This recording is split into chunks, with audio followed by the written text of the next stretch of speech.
মাত্র 30 টাকার টিকিটে ঘুরে আসতে পারেন 300 কোটি টাকার রাজকীয় প্রাসাদে।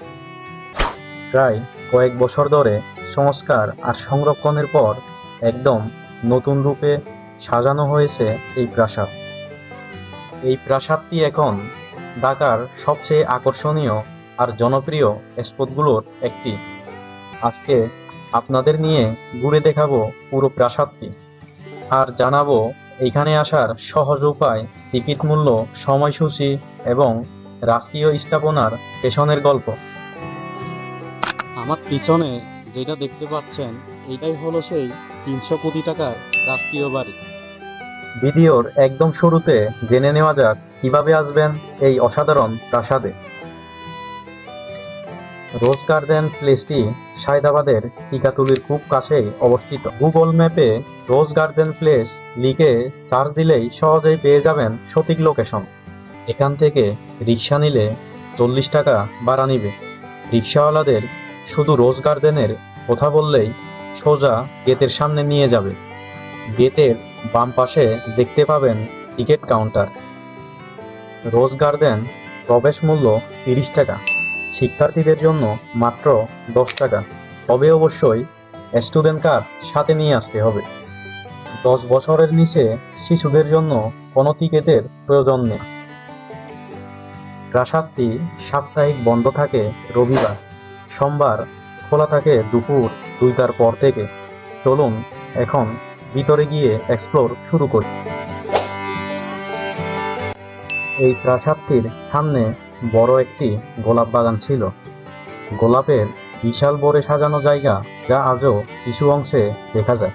প্রাসাদের সামনে আছে একটি বড় পুকুর, যেটা পরিবেশকে আরো সুন্দর করে তুলেছে। এই প্রাসাদটি 2 তলা বিশিষ্ট, যার মোট আয়তন প্রায় 7000 বর্গফুট। প্রাসাদের দেয়াল আর স্তম্ভে লতাপাতার দারুণ কারুকাজ দেখতে পাবেন। দেয়াল আর বারান্দার ডিজাইনগুলো খুবই আকর্ষণীয়। দ্বিতীয় তলায় আছে 5টি কক্ষ আর একটি বড় নাচঘর আছে, যেখানে আগে জলসা আর সঙ্গীতের আয়োজন হতো।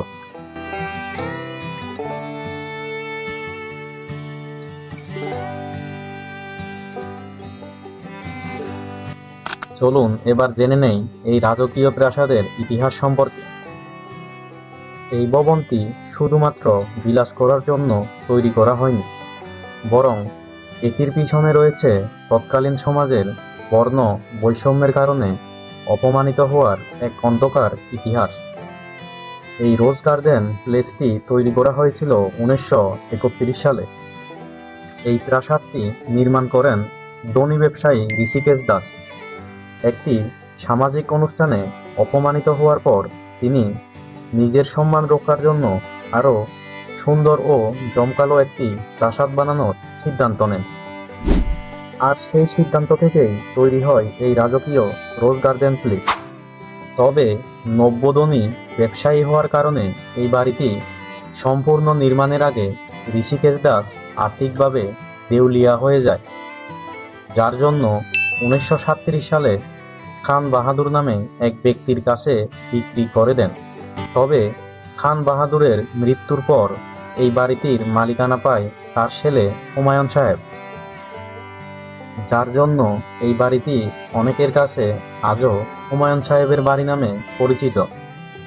আর এখানে কিন্তু শুটিং হয়েছিল জনপ্রিয় বাংলা চলচ্চিত্র হারানো দিনের। তো আজকে এই পর্যন্তই। ভিডিওটি যদি ভালো লাগে লাইক, কমেন্ট, শেয়ার করবেন এবং চ্যানেলটি সাবস্ক্রাইব করে অবশ্যই পাশে থাকবেন। দেখা হবে নতুন কোনো ভিডিওতে নতুন জায়গায়।